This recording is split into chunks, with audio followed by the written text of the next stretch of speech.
What's going on, and welcome into our first edition of the Pelicans podcast presented by SeatGeek. I'm Daniel Sallerson. Yes, the 2021-22 season is upon us. The first preseason game is on Monday as the Pelicans hit the road to take on the Minnesota Timberwolves. Starting now, every Monday, Wednesday, and Friday, we'll be right here with you on Pelicans.com, the Pelicans mobile app. And of course, you can download the show on iTunes. We wanted to kick things off during training camp as Media Day was on Monday. Training camp happened yesterday, 2 days for the team, and they'll continue that today. But we wanted to bring in our radio squad to kind of break things down and kind of get you ready for the first preseason game on Monday. We're missing John DeShazer as he has Saints obligations this morning, but we welcome in Todd Graffagnini, the play-by-play voice for your New Orleans Pelicans. We welcome in Erin Summers for the first time on the Pelicans podcast. She'll be on the sidelines for our radio broadcast and, of course, studio host as well. I know we both got to watch practice. All of us got to watch practice. It just felt good to be back in the building. First, Erin, I'll start with you and welcome you onto the team. But kind of how was it for you, your first media day with the team, first time watching practice? A lot to soak in these last couple of days. Yeah, it's been a lot of fun getting to meet the players and talk to them, learn a little bit about who they are as an athlete and then also as a person. And at media day, just really good energy from everybody. Everybody seemed really excited. You could see them in the hallways, the players embracing, really excited to see each other. And you always like that kind of chemistry, and the fact that they actually like each other and they want to spend time together is huge. And then at practice, that energy only continued and it turned into competition. And they were really going after it in some of these drills that they were doing, whether it was a 3-point contest or somebody trying to defend another person. And they were getting really excited when they got stops or cheering for other players when they had a good shot. So that was fun to watch as well. Just, I think that the vibe around the team right now is really positive. Todd, it truly felt like a first day of school, especially for us. You know, we didn't get to meet anyone on the team last season, didn't even get to meet the head coach last year, new regime. It felt like the first day of school with media day. And we got to get you a normal regular season for the first time. This is your third season with the Pelicans. You have not completed 82 games yet. I feel like this is the year, Todd, for you. I would hope so, Daniel. I would really hope so. Yes. Let's get some normalcy around here. But no, it was awesome to be in the Smoothie King Center for Media Day on Monday. And like you said, you know, just to see the players again and to dap them up. I mean, we were talking like, look, we haven't seen each other in person literally since March 2020, because last year, obviously, we were not able to interact with the team whatsoever, even when we were broadcasting home games. So that was great to see. And then, like Erin said, yesterday at practice was awesome just to be back in the Ochsner Sports Performance Center in the facility for the first time since March 2020 and be at practice and to feel the vibe and to see what these guys were doing on the court. And Erin is completely correct. You could just feel the energy in there. I know it's the first day of practice. They did have actually 2 practices yesterday, but the energy level from when they started on Tuesday morning to when they wrapped it up at about 7:15 on Tuesday night, it did not dip whatsoever. So it was really good to see. Let's hope it continues throughout training camp. Yeah, Todd, of course, I think every team is going to have optimism after one day of training camp. So, of course, you're going to hear that throughout the other 29 NBA teams. But this is a little different now. 3 head coaches in 3 years for the Pelicans. And now Willie Green in the fold. It just seems like Willie's also going to have to find his own way here in training camp and in the preseason, because this is the first time that he's having to do everything. Media availability yesterday he wasn't used to, because normally if he was an assistant coach, he'd be out there with the players helping them shoot. But now this is kind of a new territory for Willie as well. So just like some of the new players, Willie's going to have to get used to some of the things he wasn't used to doing.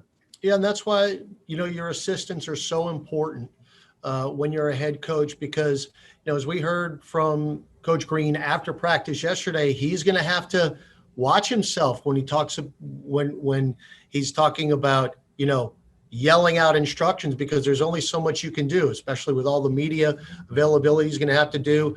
You can lose your voice very, very quickly, as us broadcasters can attest. So he's going to have to pick and choose when he's going to have to, quote unquote, coach. But that being said, we did see him yesterday break off into an individual court and coach that group. So he's still teaching, he's still coaching, but he's going to have to pick and choose when he's going to have to raise his voice, so to speak. And Erin, I think I remember you pointing that out to me yesterday, that when they were breaking out the stations, you're like, there's Willie right now running one of the stations. And it is, sometimes you feel like that's surprising with the head coaches. They like to sit back and kind of watch, but I think that's what attracted David Griffin and Trey Jelainen to get Willie Green, because he is someone that is still heavily involved with his players and wants to build those relationships with them. It's interesting because you watched him and he did step in moments and use his voice and emphasize things that he thought was really important. And he said after practice that was what he was going to have to do, learn when to use his voice, because he wants it to be effective. He wants those things to be important, and let the assistant coaches kind of go through the usual routines of stations and practice. And there was one moment that I noticed when Brandon Ingram actually came up to Willie, pulled him aside and was asking him some questions. And you could just see the respect that he has for the head coach and wanting to know how he would do something or what he was looking for. And then after practice yesterday, Brandon referenced, how great the energy was, how much he liked Coach Willie Green, and the respect level that is there. It's just evident that everybody's really big on relationships on this team right now. And Coach Green is really trying hard to develop good relationships with all of the players. Todd, it's going to be interesting when hearing from Brandon yesterday. He said one of the differences is Willie's going to kind of let them play a little more freely than maybe other years, and says maybe make their own mistakes and kind of learn from them. I think that's going to be coming to fruition with these preseason games that we watch. Is you might see a little bit more mistakes, but that's okay. I think Willie's just kind of want them to get used to each other and kind of a different offense maybe than we saw in the past. It is going to be intriguing, Daniel, these 4 preseason games, because look, I mean, we've talked about it a lot in the last couple days. This is a pretty deep roster. Your roster is pretty much set. I mean, I know you've got the full training camp roster, but you got to look at probably a 10 or 11 man rotation when you get into the regular season, maybe 12 on certain occasions if you're talking about playing back-to-backs. But there's going to be a lot of competition for those rotations, be it 10 or 11. And I think the challenge that Willie Green is going to have this preseason, and I think it's a good challenge to have, is to see what combinations are going to fit together. How many guards are you going to play in a lineup? How many bigs are you going to put out there at one time? I think when we heard from David Griffin on Media Day, it's really a Swiss Army knife type of roster. There are a lot of guys that can play a lot of positions. So I don't know if it's going to be definitely characterized, all right, so-and-so is going to play the 3, the 4. I don't think it's going to be that way. I think it's going to be more a positionless team. But that's when we get back into the preseason. A lot of combinations that Willie Green is going to have to put together. That is going to be the challenge in these 4 games. And Erin, I think some others are going to get that opportunity with Zion Williamson not playing in the preseason. That means normally, in the regular season, you're probably going to see B.I., Zion, and Jonas as your 3, 4, and 5, with the backcourt having some competition. But now with Zion out, I think that's where Todd's mentioning the combinations are going to come in. But I think the backcourt rotation is going to be what's most intriguing about who makes it out of there and who starts. If you have the newcomers in Devontae Graham, you have Tomas Satoransky, you already have Nikhil, who feels like everyone's talking about with what he did in Nashville during workouts and kind of his development throughout the offseason. And Willie talked about it yesterday. There is going to be some competition, but I think a little healthy competition could go a long way with this squad. There are so many viable options, and it was fun to watch them shoot and to run the court, handle the ball. Even some of the big guys, Jackson Hayes really stood out with his ball handling skills and his ability to shoot from range. And he's somebody that we're looking at as a backup center. So somebody that has that type of versatility, and the progression that he's made from last year to this year is huge. And it's only going to be an added benefit for this team. But with guards like Devontae Graham, you have Garrett Temple, who is a really good 3-and-D kind of guy. And even like Didi Louzada, I mean, you have so many options. And Kira Lewis is somebody else that's kind of looking good out there. So I don't want to make this decision, and luckily I don't have to. I'm just going to reap the benefits of how good everybody's looked so far, albeit it's only been one day. Well, Erin, again, you said it's only been one day, but Jackson Hayes keeps shooting the 3 like he did yesterday. He might be running point for all we know. I mean, Jackson. Who knew? I know he made three-pointers in a game last year, very late in the season, but it was evident in the first day of workouts that he has been working on that outside shot. And if he adds that to his arsenal on a consistent basis, watch out. I think what's also evident, Todd, and Erin mentioned Garrett Temple, is that's who I think some of these young guys are going to rely on as the go-to veteran. And I think obviously a hometown guy, played his college ball at LSU. I think that's one of the reasons why David Griffin and Trajan Langdon made the move with the Lonzo Ball trade to bring him in. Is just that veteran presence. And with still so many young guys, I'm really curious to see how Garrett Temple can help lead the squad, especially with that backcourt competition. Yeah, not only can he be a mentor to the young guys, but he can play. I mean, He can absolutely make a contribution. So this is an invaluable piece to have on your roster, no matter if he plays or not. And look, just watching him yesterday, I don't think there's any doubt that he's going to make contributions on this team.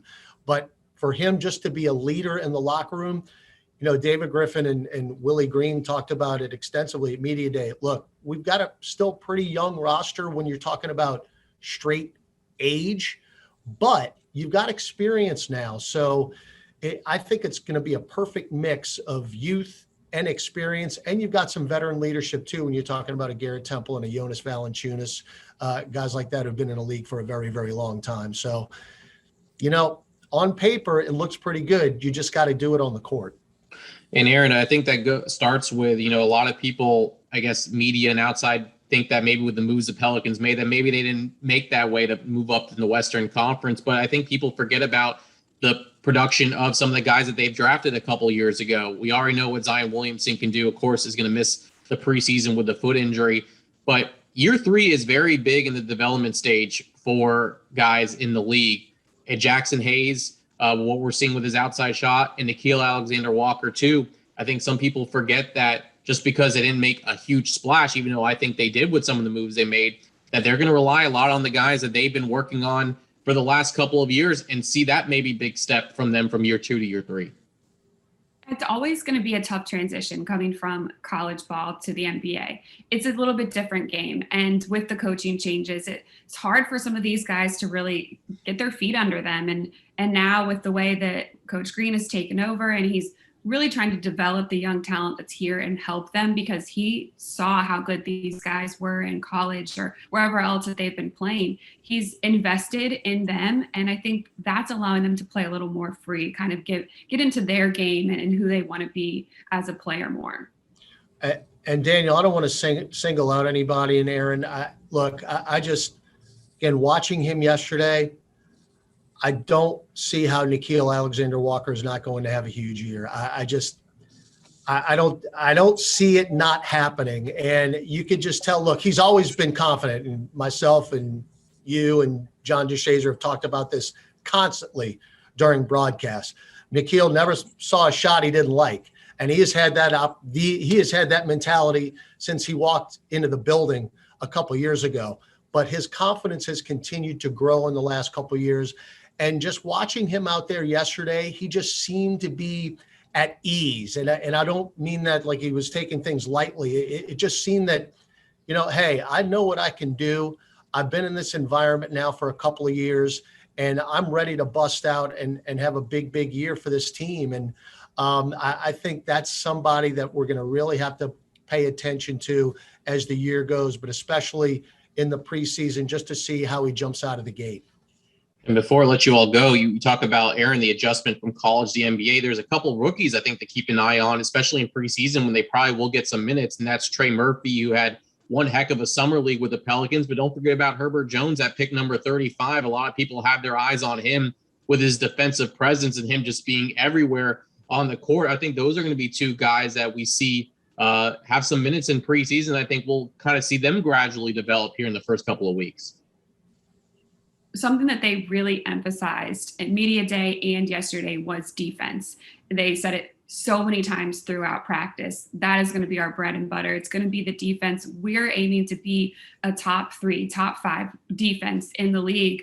And you can see how much effort they're putting into that side of the ball. And somebody like Herbert Jones fits right into that. That is what he did in college.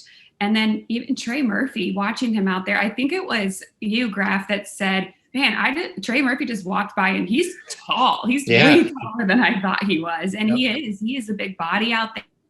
And he looks comfortable and he's joking around and he doesn't seem like, I was a top draft pick and my eyes are so wide and what am I getting myself into kind of thing. He seems very comfortable with where he's at, very comfortable with the rest of the team. And we have to talk about the fact that it looks like Brandon Ingram, he looks like he's put a little bit of weight on. His face looked a little fuller, guys. It was good weight though, because I put on a lot of weight in the offseason and it's not good weight. So there's a difference between what Brandon Ingram's put on and what I put on. But yeah, absolutely. And I talked about this with Antonio at practice, how much it's going to help him drive to the rim. And he talked about it after practice. He goes, I want to force the contact this year. I don't want to be the guy taking the brunt of it. I want to be the guy doing the damage on the other end when he's driving into the paint. So that is something, Erin, you're right, to look out for when we finally get to see this team in action on Monday. This is great stuff.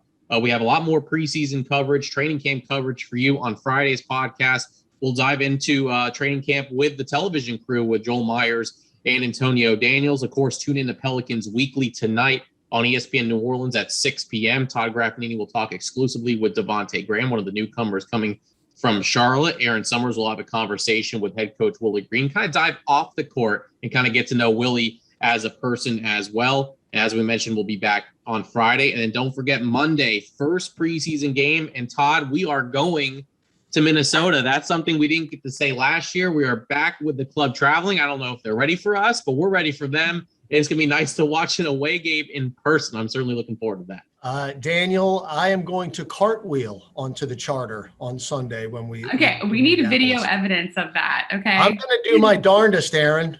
I'm going to get on the plane first and make sure that I see that cartwheel. And if something else happens, we know who to call if we have to repair some seats due to some Todd Graffagnini cartwheels. But yes, we're all excited right now. And I know there's optimism around this team. And just even after watching one practice, we certainly enjoyed being there and certainly excited to see the guys and the energy that they're bringing throughout training camp. So guys, I really appreciate it. I'll see you in a couple hours to watch practice and we'll talk to you on the podcast throughout the season. Thank you both. All right. Until Friday, for Todd Graffagnini and Erin Summers, I'm Daniel Sallerson. Thanks for listening to the Pelicans podcast presented by SeatGeek.